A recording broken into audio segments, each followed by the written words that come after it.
ಅವೈಜ್ಞಾನಿಕವಾಗಿ ಈ ಸಮೀಕ್ಷೆ ಆಗ್ತಾ ಇದೆ ಅನ್ನುವ ಆರೋಪ. ಇದರ ಜೊತೆಗೆ ಜಾತಿಗಳ ನಡುವೆ ಬೆಂಕಿ ಹಚ್ಚುವ ಕೆಲಸ.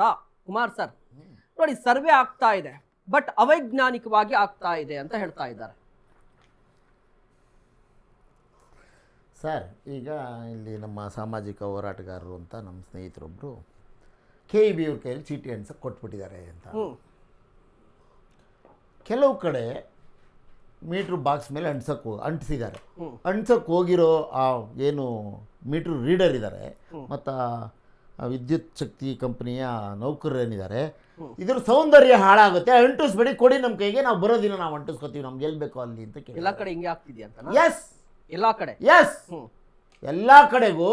ನನ್ನ ಮನೆ ಮೇಲೆ ನಾನು ಇರಲಿಲ್ಲ, ಚೀಟಿ ಅಂಟಿಸ್ಬಿಟ್ಟು ಹೋಗಿದ್ದಾನೆ ಮೀಟ್ರ್ ಬೋರ್ಡ್ ಮೇಲೆ. ಅದಕ್ಕಾಗಿ ಅದೊಂದು ಕಾರಣಕ್ಕೆ ಅವೈಜ್ಞಾನಿಕ ಅಂದ್ಬಿಟ್ರೆ ಏನು ಅರ್ಥ ಅಲ್ಲಿಗೆ? ಅಂದರೆ ಅವರೆಲ್ಲ ಇದು ಅಷ್ಟು ದೊಡ್ಡ ಒಂದು ಸಂಸ್ಥೆ, ಪ್ರತಿ 10 ವರ್ಷಕ್ಕೊಂದ್ಸಾರಿ ಗಣತಿ ನಡೆಸ್ತಿರೋ ಒಂದು ಸಂಸ್ಥೆ, ಅವೈಜ್ಞಾನಿಕವಾಗಿ ಅಚಾತುರ್ಯ ನಡೆಸುವಂಥ ಕಾಟಾಚಾರದ ಕೆಲಸ ಮಾಡೋಕ್ಕೆ ಸಾಧ್ಯ ಇದೆಯಾ? ಆಯಿತು, ಒಂದು ನಿಮಿಷ ಇರಿ, ಬಿಡಿ.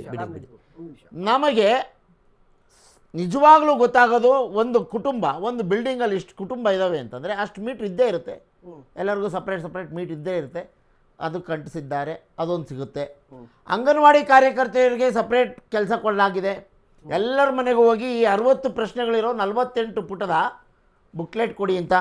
ನೀವು ಹೇಳಿದ್ರಿ ಅದೇನೋ ಜಾತಿ ರಿಲಿಜಿಯನ್ ಅಂತ 8ನೇ ಕಾಲಮು.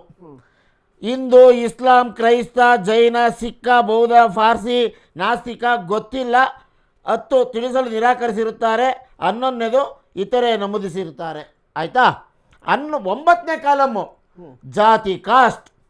10ನೇ ಕಾಲಮು ಉಪಜಾತಿ.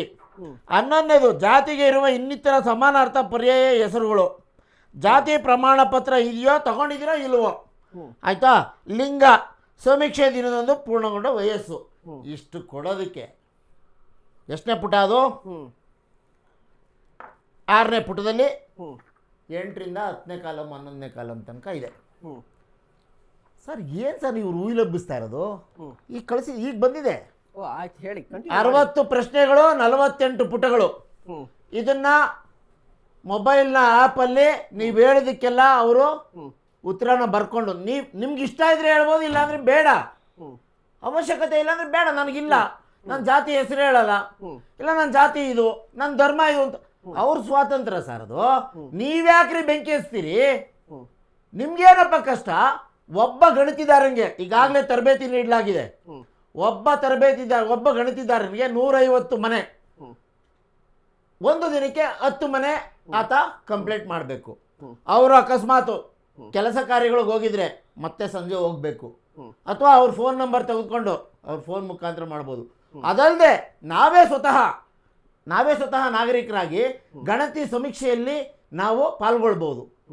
ವಾಟ್ಸಪ್ ನಂಬರ್ ಇದೆ, ಮತ್ತೆ ಇದು ನಂಬರ್ ಕೊಟ್ಟಿದ್ದಾರೆ, ಟೋಲ್ ಫ್ರೀ ನಂಬರ್ ಕೊಟ್ಟಿದ್ದಾರೆ, ಜೊತೆ ಮೇಲ್ ಇದೆ, ಜೊತೆಗೆ ವಾಟ್ಸಪ್ ಇದೆ. ಆಯ್ತಾ? ಒಂದು ನಿಮಿಷ ಪೂರ್ತಿ ಮಾಡ್ಬಿಡ್ತೀನಿ.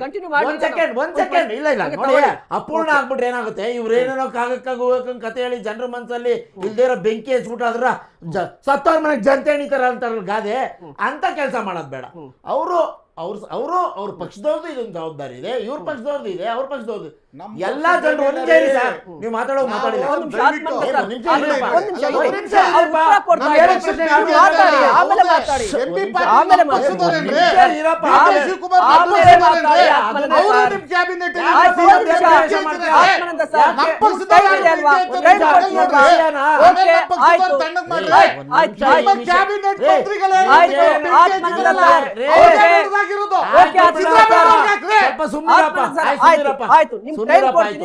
ಮಾಡಿ ತಪ್ಪು ಮಾಡ್ತಾ ಇದ್ದೀವಿ ಎಲ್ಲ ಊರು.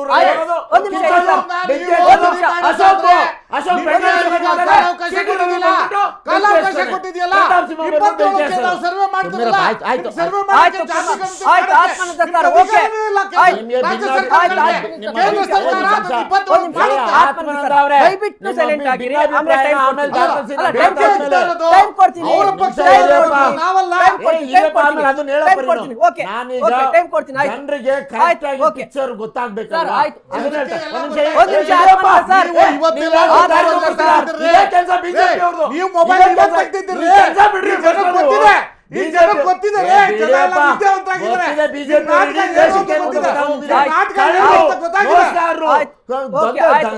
ಹೇಳ್ಬಾರ್ದು ಆಯ್ತು. ಮಾತುಗಳೆಲ್ಲ. ಓಕೆ. ಸರ್, ಒಂದ್ ನಿಮಿಷ. ಆತ್ಮನಿಂದ ಸರ್, ಅವ್ರು ಪೂರ್ತಿ continue ಮಾಡ್ಬಿಡ್ತೀನಿ. ಮಾಡ್ಲಿ. ಪೂರ್ತಿ ಅದಾದ ನಂತರ ಮಾಡ್ಬಿಡ್ತೇನೆ. ನಿಮ್ಗೆ ಟೈಮ್ ಕೊಡ್ತೀನಿ, ನೀವು ಪೂರ್ತಿ ಕೌಂಟರ್ ಮಾಡಿ ಮಾಡ್ಬಿಡ್ತೇನೆ. ಮಧ್ಯಪ್ರವೇಶ ಮಾಡಬೇಡಿ ಅದೇನೋ ದಯವಿಟ್ಟು. ಇಲ್ಲಿ ದಾಖಲಿಸ್ಲಿ. ಆಯ್ತು. ನಾನು ಹೇಳ್ತಾ ಇದ್ದೀನಿ, ಎಲ್ಲಾ ಪಕ್ಷದವ್ರದ್ದು ಒಂದು ಜವಾಬ್ದಾರಿ ಇದೆ.